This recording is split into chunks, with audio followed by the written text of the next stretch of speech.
محمد معدن الجود والكرم وآله وأصحابه الكرام وابنه الكريم وبارك وسلم صلاة دائمة سرمدا أبدا بحمدہ تعالی و بکرم مصطفیٰ صلی اللہ تعالی علیہ وسلم۔ آج کی اس شب میں قرآن عظیم کے 10 پارے مکمل ہو چکے ہیں، یعنی 1/3 حصہ قرآن عظیم کا تلاوت ہو چکا ہے۔ اللہ عز و جل بقیہ 2/3 میں ہمیں آسانی عطا فرمائے اور آپ سب کو اور ہمیں صحیح انداز میں پڑھنے اور سننے کی توفیق عطا فرمائے۔ آج ہم نے سورہ اعراف کا بقیہ حصہ، سورہ انفال اور سورہ توبہ کی تلاوت کی ہے۔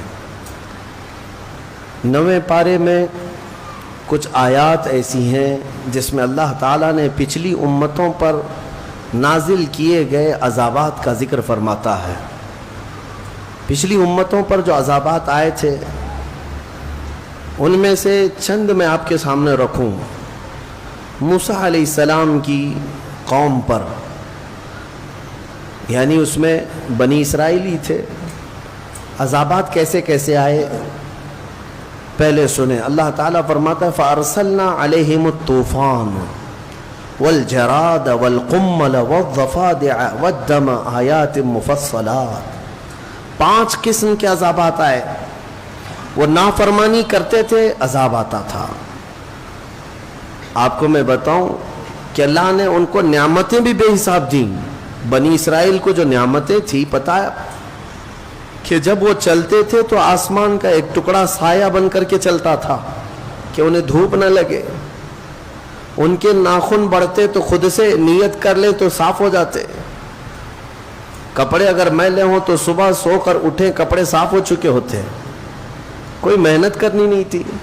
اور کھانا بھی کیا جنت سے اترتا تھا، من و سلوہ، جنت کا کھانا اترتا تھا۔ فکر کس چیز کی تھی؟ ٹینشن کیا تھا؟ نہ کمانا ہے نہ محنت کرنا ہے۔ لیکن باوجود اس کے وہ قوم بڑی نافرمان تھی۔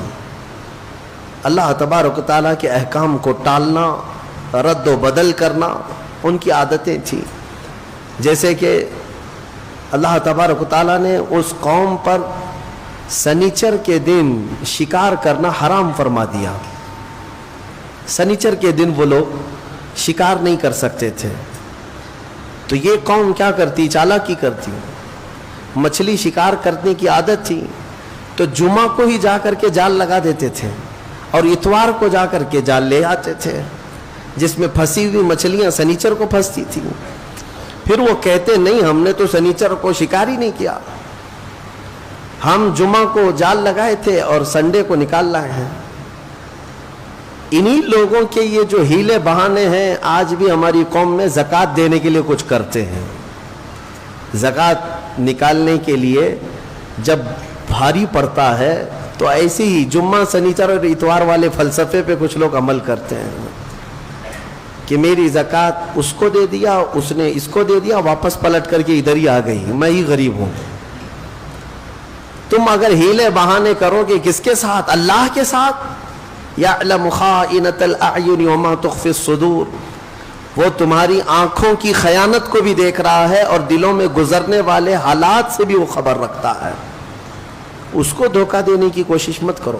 بہرحال تو یہ جو نافرمان قوم تھی ان پر پہلا عذاب آیا طوفان کا۔ طوفان آ گیا، سیلاب آیا، اتنا کہ ہر چیز بہنے لگ گئی۔ یہ دوڑے دوڑے موسیٰ علیہ السلام کے پاس آئے، توبہ کیا، معافی مانگی، اللہ نے اس عذاب کو ٹال دیا۔ چند دن گزرے تھے کہ پھر اپنی پہلی والی روش پہ آ گئے، نافرمانی۔ پھر ویسے ہی برے اعمال، تو رب تعالیٰ نے دوسرا عذاب ٹڈیوں کا بھیجا۔ ٹڈی، یہ چڈے جو اڑتے ہیں، یہ اس قدر تیز آ گئے، ٹڈیوں کا عذاب ہوتا ہے۔ یہ پورے کے پورے ایک طوفان کی طرح ٹڈیوں کا جھنڈ آ جاتا تھا۔ نہ وہ کچھ دیکھ سکتے ہیں نہ کچھ پکڑ سکتے ہیں، کھانے میں ٹڈیاں، بستر میں ٹڈیاں، ہر جگہ۔ پھر وہ تنگ آ کر کے توبہ کے لیے آئے، توبہ کیا، معافی کی تلافی کی۔ رب تبارک و تعالیٰ نے پھر معاف کر دیا اور عذاب کو ٹال دیا۔ خوشی خوشی رہنے لگے. چند دنوں کے بعد پھر سے مستی, پھر سے وہی نافرمانی. پھر اللہ تبارک و تعالیٰ نے جوؤں کا عذاب بھیجا. جوئیں جو سر میں ہوتی ہیں, اس کا بھی عذاب آیا. یہ کیسے؟ اتنی جوئیں کہ ان کے صرف سر میں نہیں, ان کے کھانے میں, برتن میں, پانی میں, ہر جگہ جوئیں ہیں. وہ ایک لقمہ نہیں کھا سکتے تھے بغیر جوؤں کے. یہ بھی کئی دن تک عذاب چلتا رہا. پھر توبہ کیے, پھر معافی مانگی, اللہ تعالیٰ نے پھر توبہ قبول کیا, پھر معاف کیا. چند مہینے گزرے تھے کہ پھر نافرمانی کیا, پھر اپنی پرانی روش پر آئے. تب رب تبارک و تعالیٰ نے مینڈکوں کا عذاب بھیجا. میں گنا رہا ہوں, آپ توجہ چاہتا ہوں. مینڈکوں کا عذاب ایسے کہ اس قدر مینڈک بھر گئے بستی میں کہ ان کے بستروں پر, ان کے برتنوں پر, ان کے کھانے میں, ان کی پانی میں, ان کے سونے میں, ہر جگہ مینڈک. کوئی بندہ اگر سوتا تو اس کے چہرے پر مینڈک سب چڑھ جاتے تھے. یہ عذاب تھا. دور ایک مینڈک کو دیکھنا اور وہ ہے, لیکن سونے کے وقت 100 مینڈک تم پر چڑھ جائیں تو یہ عذاب ہے. عذاب ہے, کیا کر لو گے آپ؟ پھر وہ آئے.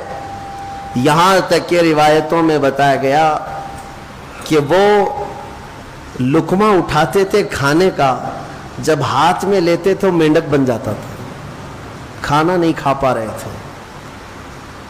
پھر توبہ کیا, اللہ کی بارگاہ میں روئے, معافی مانگی, اللہ نے پھر معاف کیا. مینڈکوں کا عذاب اٹھا لیا گیا, ختم کیا گیا. اس کا مطلب یہ ہے کہ عذاب مولا بھیجتا ہے, لیکن جب جب بندے توبہ کرتے ہیں پھر وہ عذاب کو ٹالتا بھی ہے. وہ غفور ہے, رحیم ہے. پھر اس کے بعد چند مہینوں کے بعد پھر اپنی پرانی روش پر آئے بنی اسرائیل. وہی پرانے کام, وہی نافرمانیاں. تب رب تبارک و تعالیٰ نے خون کا عذاب بھیجا. ہر جگہ خون ہی خون تھا. ان کے کنویں, ان کے ندیاں, ان کے تالاب خون سے بھر گئے. اس قدر خون. ہاں ایک بات اور ہے کہ جو ایمان والے تھے, موسیٰ علیہ السلام کے فرمانبردار غلام تھے, ان پر یہ عذاب نہیں رہتا تھا. وہ مزے میں کھاتے پیتے رہتے تھے, ان پر عذاب نہیں تھا. تو یہ جو نافرمان لوگ ہیں, انہوں نے دیکھا کہ موسیٰ علیہ السلام کے ساتھیوں پر یہ عذاب نہیں ہے, تو جب کھانے کا وقت ہوتا تو دوڑے دوڑے ان کے پاس جاتے ہیں کہ میاں تم اپنا کھانا ہمیں کھلا دو, تمہارے کھانے میں خون نہیں ہے, ہمارے کھانے میں خون ہے. تو وہ مومن بندہ رحم کھا کر اپنے برتن سے کھانا اٹھا کر کے ان کے منہ میں ڈالتا, منہ میں جاتی خون بنتا, پھر خون بن جاتا. یہاں تک کہ وہ اتنے عاجز آ گئے, کہا کہ تم اپنے منہ میں لے لو اور اپنے منہ سے ہمارے منہ میں تھوک دو. وہ مومنین یہ بھی کرتے, پانی لیتے اپنے منہ میں اور پھر ان لوگوں کے منہ میں جب کلا کرتے تو ان کے منہ میں آتے ہی خون بن جاتا. عذاب اللہ کا. کتنے ہیلے بہانے کرو گے بچنے کی. اخذناہم بغتہ, قرآن میں اللہ فرماتا ہے ہم اچانک پکڑ کریں گے, اور جب مولا کی پکڑ ہوتی ہے کوئی نہیں بچ پاتا. 7ویں پارے کی ایک آیت گزری ہے, رب تعالیٰ فرماتا ہے فَلَمَّا نَسُوا مَا ذُكِّرُوا بِهِ فَتَحْنَا عَلَيْهِمْ أَبْوَابَ كُلِّ شَيْءٍ حَتَّى إِذَا فَرِحُوا بِمَا أُوتُوا. جب لوگ بھول جائیں, اللہ کو بھول جائیں, تو رب تعالیٰ کیا فرماتا ہے, ہم ان کے لیے خوشیوں کے سارے دروازے کھول دیتے ہیں, خوب خوشیاں مناؤ. ارے جو رب تعالیٰ کو بھول جائے اس کو خوشیاں دی جاتی ہیں. ہاں مولا فرماتا ہے خوب خوش ہو جائیں, وہ خوب خوش ہو جائیں جو کچھ انہیں دیا گیا ہے. پھر اللہ فرماتا ہے اخذناہم بغتہ فاذا ہم مبلسون, ایک دن ہم اچانک پکڑ کریں گے, پھر وہ سارے ان کے منصوبے دھرے کے دھرے رہ جائیں گے, کچھ نہیں کر سکیں گے. تو بہت زیادہ عیاشی کرنے والے اگر یہ سمجھتے ہیں کہ ہم صحیح چل رہے ہیں, دیکھو نماز نہیں پڑھتے پھر بھی ہمارے پاس مال ہی مال ہے, ہم روزہ نہیں رکھتے پھر بھی ہمارے پاس جائیداد ہی جائیداد ہے, تم خام خیالی میں ہو, اللہ نے تمہیں ڈھیل دی ہے. جب بندہ رب تعالیٰ کو بھول جائے تو اللہ پوری دنیا کھول دیتا ہے اس کے لیے, خوشیاں منا لے. کیونکہ اب آخرت میں اس کا حصہ نہیں ہے. جو کچھ موج کرنا ہے مستی کرنا ہے کر لے, پھر اللہ تعالیٰ کی پکڑ آئے گی. تو عذاب جو ہے رب تبارک و تعالیٰ کا یہ بہت سخت ہے. جو اس میں گرفتار ہوا اسے کوئی نہیں بچاتا, اسے کوئی نہیں بچاتا. ایک بات یہ بھی میں بتا دوں کہ اللہ تبارک و تعالیٰ کے یہ عذابات جو آتے رہے, کئی مختلف قسم کے عذابات ہیں. ابھی یہ 5 تو میں نے بتایا. ایک طوفان آیا, پھر اس کے بعد ٹڈیوں کا عذاب آیا, پھر جوؤں کا عذاب آیا, پھر مینڈکوں کا عذاب آیا, پھر اس کے بعد خون کا عذاب آیا. یہ ایک ہی قوم پر الگ الگ قسم کے عذاب آتا ہے. باقی دوسری قوموں پر جو عذاب آتا ہے, شعیب علیہ السلام کی قوم وہ ناپ تول میں کمی کرتے تھے. ہاں, کرانے کی دکان والے اچھی طرح سے سمجھ لیں, یا پھر کوئی بھی جس کے ہاں ناپ تول کرنا ہے ہوتا ہے, تم اگر کانٹے میں گڑبڑ کرتے ہو, ہاں ہو سکتا ہے گورنمنٹ کو دھوکہ دے دیں, گراہک کو دھوکہ دے دیں, اللہ کو نہیں. اور اللہ کو یہ سخت ناپسند چیز ہے. ناپ تول میں کمی کرنا اللہ کو سب سے زیادہ ناپسند ہے. ناپ تول کا مطلب صرف اور صرف یہ وزن کرنے والے گیہوں چاول شکر ہی نہیں, دودھ بھی آیا اسی میں, تیل بھی آیا اسی میں, ناپنے والی چیز بھی, تولنے والی چیز بھی. اور شعیب علیہ السلام کی قوم اس بلا میں گرفتار تھی. ہزار انہیں سمجھایا گیا لیکن وہ باز نہیں آتے تھے. تو جانتے ہیں ان کو گھمنڈ کس بات کا تھا؟ وہ قوم حضرت شعیب علیہ السلام کے ڈرانے پر بھی یہ کہتی تھی کہ ہمیں کچھ ہوتا نہیں, ہمیں کچھ نہیں ہوگا. اور انہوں نے جانتے پہاڑوں کو تراش تراش کر کے گھر بنا لیے تھے, پتھر کے پہاڑوں کو, اور اس کے اندر رہتے تھے. نہ بجلیاں اس پر اثر کرتی ہیں پہاڑ کے پتھروں پر, نہ طوفان کچھ کر پاتا, کچھ نہیں ہوتا. آج بھی وہ پہاڑ موجود ہیں.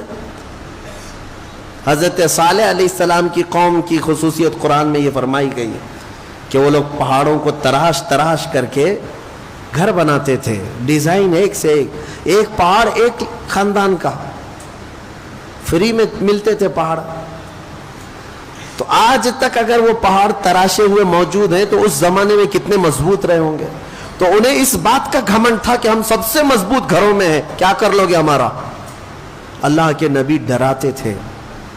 اچھا, اس قوم کو یہ معلوم تھا کہ نوح علیہ السلام کی قوم پر جو عذاب آیا تھا وہ سیلاب آیا تھا, پانی آیا تھا. اگر ویسا عذاب آئے تب بھی ہمارا کچھ نہیں ہوگا, ہم پہاڑوں میں رہتے ہیں. اور دوسرے حضرت لوط علیہ السلام کی قوم پر عذاب آیا تھا, پتھروں کی بارش کی گئی تھی, نوکیلے پتھر برسائے گئے تھے. تو یہ شعیب علیہ السلام کی قوم یہ سمجھتی تھی کہ اگر وہ عذاب بھی آیا تب بھی ہمارا کچھ نہیں ہوگا. نوکیلے پتھر 1000 برسیں پہاڑوں پر کچھ نہیں ہوگا, وہ پہاڑ ٹوٹنے والے نہیں ہیں. ان کو اس بات کا بھی گھمنڈ تھا. اچھا, اور ایک چیز, پچھلی قوم پر ایک عذاب اور بھی آیا تھا, ہوا کا عذاب. کہ ہوا اتنی تیز چلتی کہ چھتیں اکھاڑ لے جاتی تھی, گھر کے گھر اجڑ جاتے تھے. تو شعیب علیہ السلام کی قوم کو یہ بھی گھمنڈ تھا کہ اگر ہوا کا عذاب بھی آیا تب بھی ہمارے پہاڑ اڑا نہیں سکے گی ہوا, اتنے مضبوط ہیں. سوچو, اس قوم کو یہ غرور تھا کہ سیلاب آئے تب بھی ہم بچیں گے, پتھروں کی بارش ہو جائے تب بھی ہم بچیں گے, اور ہواؤں کا عذاب آئے تب بھی ہم بچیں گے. لیکن مولا تعالیٰ نے ان کے غرور کو توڑنے کے لیے کیا عذاب بھیجا. قرآن میں رب تعالیٰ نے فرمایا ہے, صرف اور صرف ایک فرشتے کو اللہ نے اتارا. ایک فرشتہ اترا, جبرائیل علیہ السلام آئے, اور انہوں نے صرف اور صرف زمین پر کھڑے ہو کر کے اپنی آواز بلند کی, چیخ ماری. فرشتے کی آواز, وہ چیخ ایسی تھی, آواز ایسی تھی کہ پہاڑوں میں موجود جتنے لوگ اندر تھے ان کے کانوں میں جب وہ آواز بجنے لگی تو ان کا سر پھٹ گیا اور بھیجا نکل کر کے باہر آ گیا. ہاں, آپ کیا سمجھتے ہیں یہ بم جو ہوتا ہے آج, ایٹم بم جو پھٹتا ہے تو دھماکہ ہوتا ہے, اس کے اندر طاقت کس چیز کی ہوتی ہے؟ آواز. آواز کی طاقت ہوتی ہے، بہت تیزی سے جب کوئی چیز آواز آتی ہے تو اچھی اچھی چیزیں ہل جاتی ہیں۔ اب جب وہ سید الملائکہ فرشتے نے آواز لگائی تو میاں تم جہاں کہیں بھی بیٹھے ہو پھٹنا تو تھا ہی، سب کے سب عذاب میں گرفتار ہوئے، اپنے مضبوط محلوں میں موجود تھے لیکن پورے کے پورے بھیجے پھٹے ہوئے تھے۔ تم اللہ کے عذاب سے بچ پاؤ گے؟ جب وہ پکڑ کرنے پر آئے تو پھر تم کہیں پر بھی جاؤ۔ اسی لیے ایک بات مجھے یاد آتی ہے محبوب الہی نظام الدین اولیاء رحمۃ اللہ علیہ کی، کہ آپ سے ایک مرید نے پوچھا کہ حضور کبھی کبھی گناہ کرنے کی اجازت تو ہونی چاہیے، کبھی کبھار گناہ کرنے کی اجازت دی جائے۔ آپ نے کہا کیوں نہیں، بالکل ہونا چاہیے۔ اب تو مرید صاحب چوڑے ہو گئے، پیر صاحب کہہ رہے ہیں ہاں ہو سکتا ہے، اجازت مل سکتی ہے۔ کہا حضور بتائیے تو صحیح کب کریں؟ کہا 2 شرطیں ہیں، جب بھی گناہ کرنا ہو 2 شرطیں ہیں میری طرف سے، یاد رکھ لینا۔ کہا بتائیے جلدی۔ محبوب الہی نے فرمایا جب کبھی گناہ کرنے کا ارادہ ہوا تو اللہ کی سلطنت سے باہر جا کے کرنا، ایسی جگہ جانا جہاں اللہ کی سلطنت نہ ہو، وہاں جا کے گناہ کرو۔ ایک شرط یہ ہے۔ اس نے کہا حضور ایسی جگہ کہاں ہے؟ ایسی جگہ ہے اللہ کی سلطنت سے خارج ہو کر کے جو گناہ کرنا ہے کر لو۔ کہا یہ تو ممکن نہیں ہے۔ کہا دوسری کوئی شرط؟ محبوب الہی نے کہا ہاں ایک اور شرط ہے، گناہ کرنے کی خواہش ہو تو اس وقت گناہ کرنا جب تیرا رب غافل ہو، تیرا رب سو رہا ہو۔ کہا دونوں بھی چیزیں ناممکن ہیں، نہ ایک ذرہ اس کی سلطنت سے خارج ہے اور نہ ایک لمحہ کے لیے میرا مولا غافل ہے۔ لا اللہ لا الہ الا هو الحی القیوم لا تأخذہ سنۃ ولا نوم، وہ اللہ ہے جس کو نہ اونگ آتی ہے نہ نیند آتی ہے۔ مولا تعالیٰ ایک لمحے کے لیے بھی غافل نہیں تم سے۔ تب پھر اس نے کہا کہ حضور یہ دونوں ناممکن ہے، تو محبوب الہی نے فرمایا تو پھر شرم آنی چاہیے کہ اسی کی سلطنت میں، اسی کی زمین پر، اسی کا کھا کر اسی کے سامنے گناہ کرے۔ اس سے بڑی بے باکی کیا ہو سکتی ہے؟ اس سے بڑی بے باکی کیا ہے؟ پھر بھی وہ مولا رحیم ہے کہ تمہارے عیبوں کو چھپاتا ہی رہتا ہے، جلدی پکڑ نہیں کرتا، فوراً عذاب نازل نہیں کرتا۔ اب آؤ میں تمہیں پچے کی بات بتانے جا رہا ہوں، ہماری تفسیر کا لب لباب ہے، یہ خلاصہ ہے۔ عذابات تو بہت آئے، عذابوں نے ہلاک کر دیا، زمین کو اٹھا کر کے پلٹ دیا گیا ہے قوم سمود پر، قوم صدوم پر زمین اٹھائی گئی تھی۔ ایک قوم ایسی جن کو اللہ نے بندر بنائے، ایک قوم ایسی جن کو اللہ نے خنزیر بنایا، چہرے بگاڑ دیے گئے، زمین کو کھول دیا گیا، پوری قوم کو دھسا دیا گیا۔ آج بھی بہت ساری جگہ کھدائی میں پرانے شہر ملتے ہیں، ہاں پرانی آبادیاں ملتی ہیں، کسی نہ کسی زمانے میں وہ دھسے ہوئے لوگ ہوں گے، شہر کے شہر نیچے زمین پر دھس گئے ہیں۔ یہ سب عذابات آئے، لیکن ہم نے آج ہی کے پارے میں ایک آیت یہ بھی تلاوت کی کہ کچھ لوگوں نے کہا رسول پاک صلی اللہ تعالی علیہ وسلم کی بارگاہ میں کہ اگر اللہ تبارک و تعالی ہے تو پھر پتھروں کی بارش ہم پر کر دی جائے، ہمیں فامطر علینا حجارۃ من السماء، آسمان سے ہمیں پتھروں کی بارش کر دی جائے۔ رب تعالیٰ نے جواب میں کیا فرمایا؟ اللہ تعالیٰ نے فرمایا وَمَا كَانَ اللَّهُ لِيُعَذِّبَهُمْ وَأَنْتَ فِيهِمْ، اب اللہ ویسا عذاب نہیں نازل کرے گا اس لیے کہ ان کے بیچ میں میرا محبوب آرام کر رہا ہے۔ وَأَنْتَ فِيهِمْ، اے رسول آپ ان کے بیچ میں ہیں، عذاب ویسا نہیں آئے گا۔ اے مسلمانوں، کیا آج گناہ ویسے نہیں ہو رہے ہیں؟ ناپ تول میں کمی کرنے والے ہر شہر میں ملیں گے، لوط علیہ السلام کی قوم کا گناہ کرنے والے ہر شہر میں ملیں گے، نوح علیہ السلام کی نافرمان قوم کے بہت ساری مثالیں ہر شہر میں ملیں گی، موسیٰ علیہ السلام کی نافرمان قوم کی کئی نافرمانیاں آج بھی ملیں گی۔ پچھلے گناہ تو ہو ہی رہے ہیں لیکن عذاب ویسے نہیں آ رہے۔